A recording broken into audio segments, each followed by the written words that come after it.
दोस्तों नमस्कार, मैं हूं दीपक हिमांशु और आप देख रहे हैं टीचिंग वाला। दोस्तों टीआरई जो बिहार शिक्षक भर्ती है उसके लिए उसके एग्जाम को लेकर और जो 2 शिफ्ट हो रहा है एक दिन में उसको लेकर एक ट्वीट आया है अतुल प्रसाद जी का, जो बीपीएससी के चेयरमैन है। मैं आपको बताता हूं वो ट्वीट क्या है।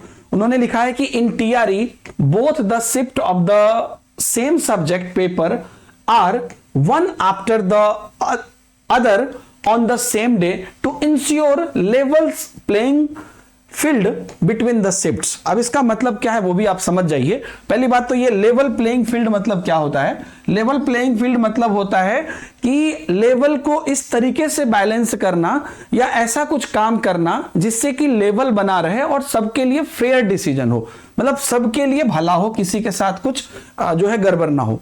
तो यहां पर पूरा देख लीजिए कि both the shift of the same subject और पेपर, जैसे कि बहुत लोग बोल रहे थे ना कि इनको ट्वीट करके बोल रहे थे कि आप जो है मतलब अलग अलग दिन हो जा रहा है, एक दिन लैंग्वेज पेपर और एक दिन मेन पेपर, तो 2 दिन के लिए जाना पड़ेगा जहां पे भी सेंटर है। तो उसी के जवाब में शायद इन्होंने दिया है या अपने तरफ से भी दिया होगा कि एक अगर लैंग्वेज पेपर है तो पुरुष का सुबह में और महिला का शाम में, मतलब वो जो दिन है एक ही दिन में दिया गया है। इसलिए दिया गया है वन आफ्टर द अदर, जैसे कि 10 से 12 वो है और उसके बाद अगर आप 12 बजे निकलिएगा तो उसके बाद आपका जो है अगला शिफ्ट जो है वो 3:30 से है, जिसके लिए आपको 2:30 तक आपको जो है एग्जाम में एंट्री करना पड़ जाएगा। तो उसके लिए बोला है कि वन आफ्टर अनदर इसलिए दिया गया है एक ही दिन में कि सबके साथ फेयर हो, है ना, बिटवीन द शिफ्ट, 2 शिफ्ट में।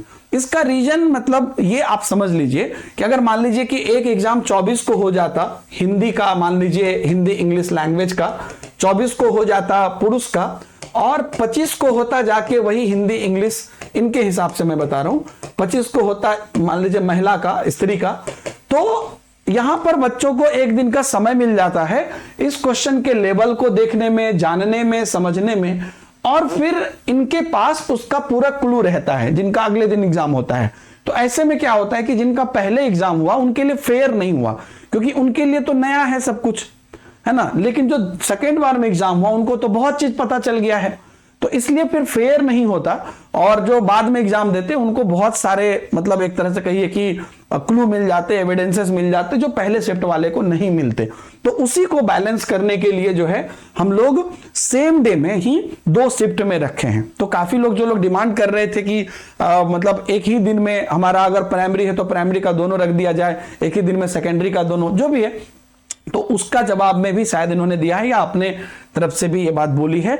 तो यही बात हो गया कि सेम डे में इसलिए रखा गया है ताकि वो लेवल जो है प्लेइंग फील्ड हो। लेवल प्लेइंग फील्ड मतलब हो गया कि सबके साथ वो लेवल का फेयर हो, है ना, ताकि क्वेश्चन, क्योंकि वहां पर तो आप देख लीजिए दोनों में अलग अलग तरह के क्वेश्चन आएंगे, लेकिन अगर एक दिन बाद भी एग्जाम होता है तो लोगों के पास इतना सफिशिएंट टाइम रहेगा कि वो उस चीजों को समझ जाए जिनका बाद का एग्जाम है। तो पहले वालों के साथ ये फेयर नहीं होगा, यही बात इनका कहना है। तो बाकी आप लोग अपनी तैयारी में लगे रहिए, अच्छे से तैयारी करिए। और बीपीएससी प्रैक्टिस बैच हमारी चल रही है ऐप पर, पीडब्ल्यू के ऐप पर, उस पर आप लोग प्रैक्टिस कर रहे होंगे और टीचिंग वाला यूट्यूब चैनल पर भी बिल्कुल आपको निःशुल्क तैयारी चल रही है, वहां पर भी पढ़ रहे होंगे।